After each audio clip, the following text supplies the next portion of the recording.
Good morning, everybody. Jim Hoffman here, pastor at St. John's United Methodist Church in Midtown, Kansas City. It is Wednesday. It's time for our daily devotion. I want to invite you to come and join me. Let's take a moment, friends, to pause and center ourselves on God's presence in our lives today. Looking forward to spending a couple of moments with you. As you find us on Facebook, would you leave a quick comment and say hello? I would appreciate hearing from you. If you are someone who watches this at a different time, don't forget to leave your comments as well. It's always nice to hear from you. So, looking forward to spending some moments with you.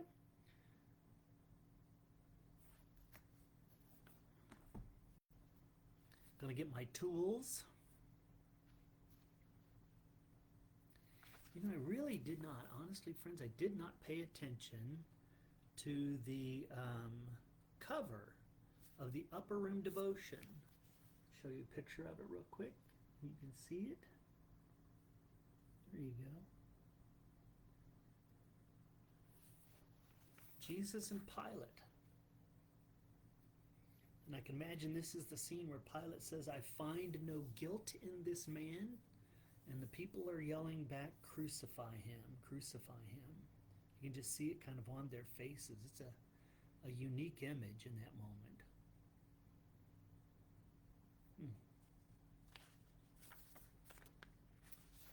Well, today is Wednesday. It is April the 16th.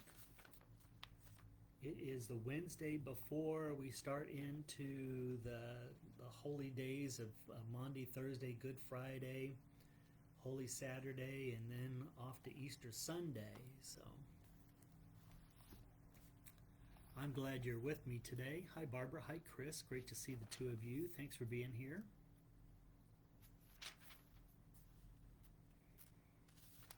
Going to flip some pages in my Bible. I'm going to be in Psalm 66. That's our prescribed reading for today. Psalm 66, verses 16 to 20. I want to invite you to join me there.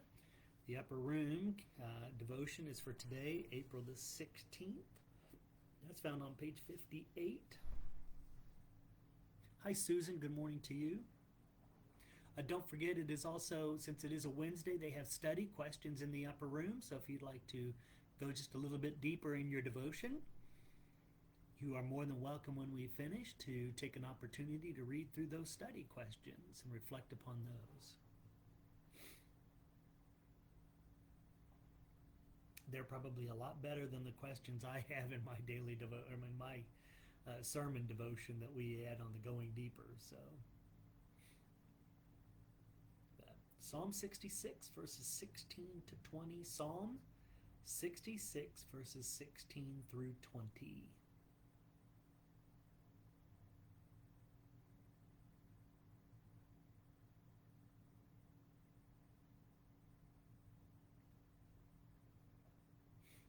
We'll wait just a little bit longer and we'll see if anybody else says good morning.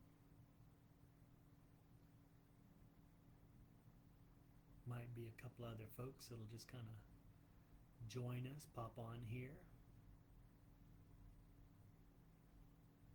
Here's our opening prayer, friends. It is our prayer of illumination.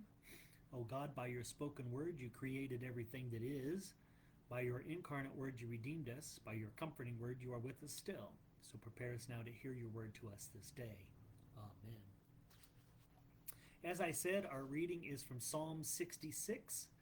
We're going to read the last 5 verses, verses 16 through 20.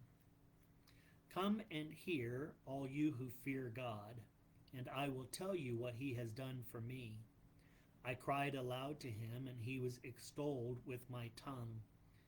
If I had cherished iniquity in my heart, the Lord would not have listened. But truly God has listened. He has heard the words of my prayer. Blessed be God, who has not rejected my prayer or removed his steadfast love from me. Our devotion writer today is Cindy Johnson. Cindy is from Alabama. Her focus verse was verse number 20. Praise be to God, who has not rejected my prayer or withheld his love from me. Here's Cindy's devotion for today. As the caller told me I did not get the teaching job, I felt discouraged and forgotten. My two young children attended the school, and the principal knew me well, so I had been confident I would be hired. I had also prayed continually about this for several days. I felt like God had not heard my prayers. Did God even care? For 3 months, I cried out to God, asking why my prayer wasn't answered. Then in October, after the school year had already started, I got a call from the principal of the school asking me to teach second grade. The school had an overflow of second graders and they were creating a new class. I took the job. As the year progressed, I realized God had heard me after all. God had answered my prayer, just not how or when I had expected. Can I read that line for you again? Right? God heard me after all. God answered my prayer, just not how or when I had expected. Because God doesn't always give us what we want, but if we wait and trust, God will give us what we need. My first year of teaching was a blessing. Second grade was the perfect class for me, and God knew it was what I needed.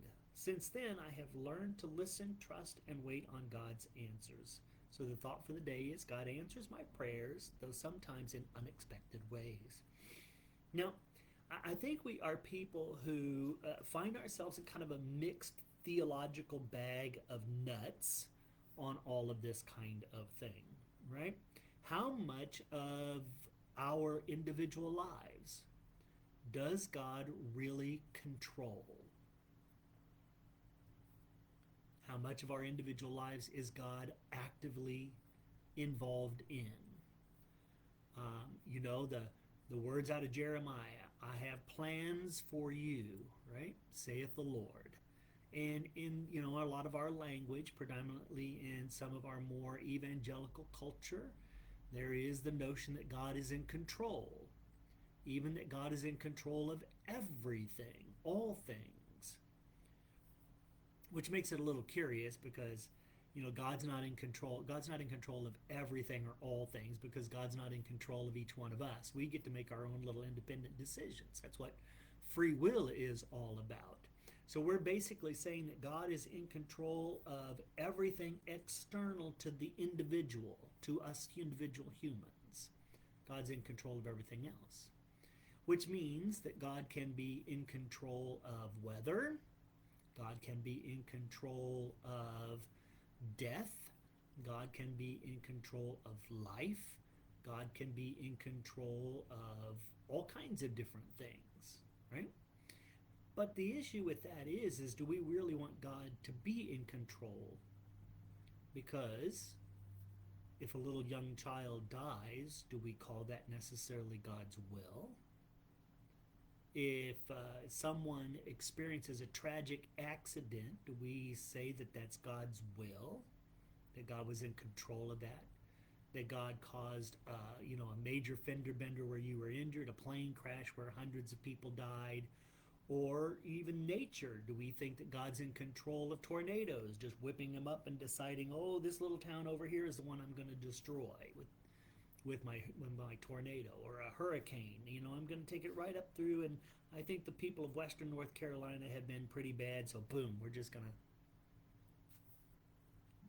I don't think any of us really want to worship a God that is pernicious in those kinds of ways. And picking, we would say picking on people, picking winners and losers. I think what we want to be reminded of is that there are things that just, if we're patient enough in life, these things just kind of work their way out. And maybe God is kind of behind the scenes because God does know what's good for us, what God has in mind for us. I would say my call to ministry, even though I had it in high school, but didn't answer it until my late 30s. That was probably me just having to work through some things to eventually get to the point where I could be able to focus and serve God in the way that God intended me to. I don't think God caused me to join the Air Force. I don't think God caused me to get into the corporate world. Those were kinds of my decisions. But through the timing of those various things, God was able to work it out to where I could answer my call to ministry and be more effective at it than I would have been in my early 20s.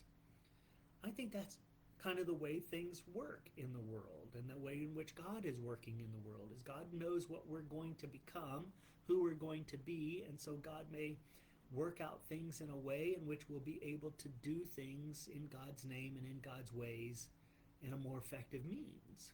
But here's the thing I will say with you, no matter what your journey is, no matter where you're going, God does not reject our prayers and God does not withhold love from us. Rather, God continues to walk with us, journey with us. And I think in many ways is trying to teach us, things like patience, forbearance is one of those other words that we might use, or perseverance even.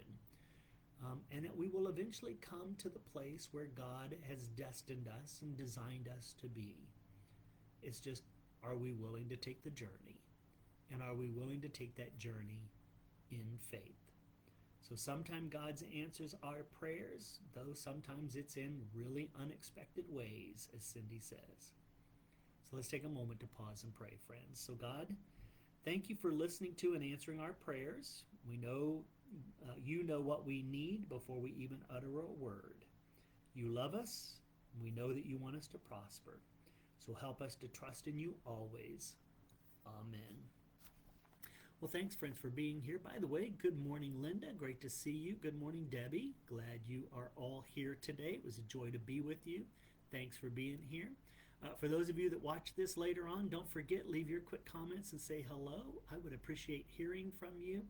As we finish this Facebook post, you're more than welcome to share this on your own Facebook page. Maybe one of your family and friends would take a moment to join in our devotion time.